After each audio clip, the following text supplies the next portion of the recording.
একে একে সবাই তোমরা চলে গেলে। মা কোথায় চলে গেল বাবা? চিরদিনের মতো অন্ধকারে হারিয়ে গেল রে বাবি। এবার আমিও যাবো রে বাবা। মা কবে আসবে বাবা? আসবে না রে বাবা, তোর মার কোনোদিন আসবে না। তবে আমি কার কাছে থাকবো? তাই তো, তুমি তুমি কার কাছে থাকবে? তুমি কার কাছে থাকবে? কৌশিকের অস্তিত্ব আমি আমি কার কাছে গচ্ছিত রেখে যাব?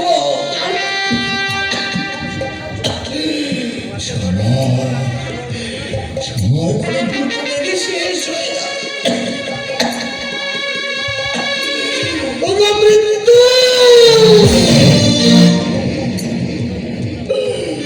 আরেকটু অপেক্ষা করো গো মৃত্যু।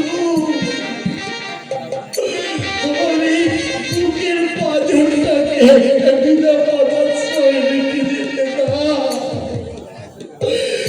একটা নিরাপদ সময় বড় কিন্তু রেখে শেষ হয়ে যাচ্ছে। ও বাবা, বাবা রে, আমার হাতটা ধরে তুই একটু নিয়ে যেতে পারবি না বাবা?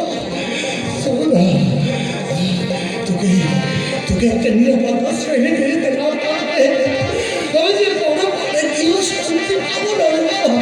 চলো ওরা তোদের কি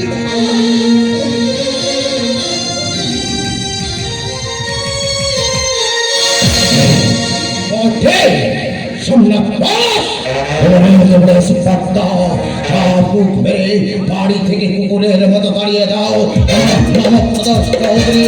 বিশাল সন্ন্যালের সঙ্গে আমার বন্ধুটাকে জমিয়ে তোমাকে ঘায়েল করবো শয়তান।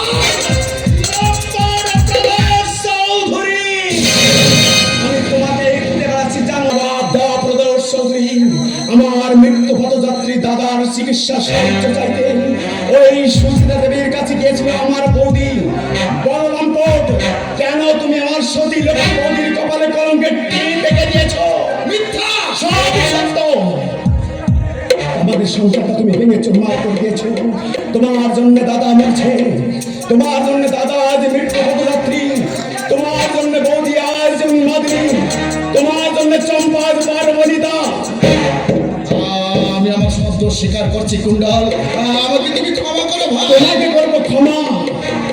আমার মা মরেছে, দাদা মরবে, বৌদি পদে পদে পাগলের মতো ঘুরে বেড়াবে। আসা যাও, সারা জীবন চোখের জলে বুক ভাসা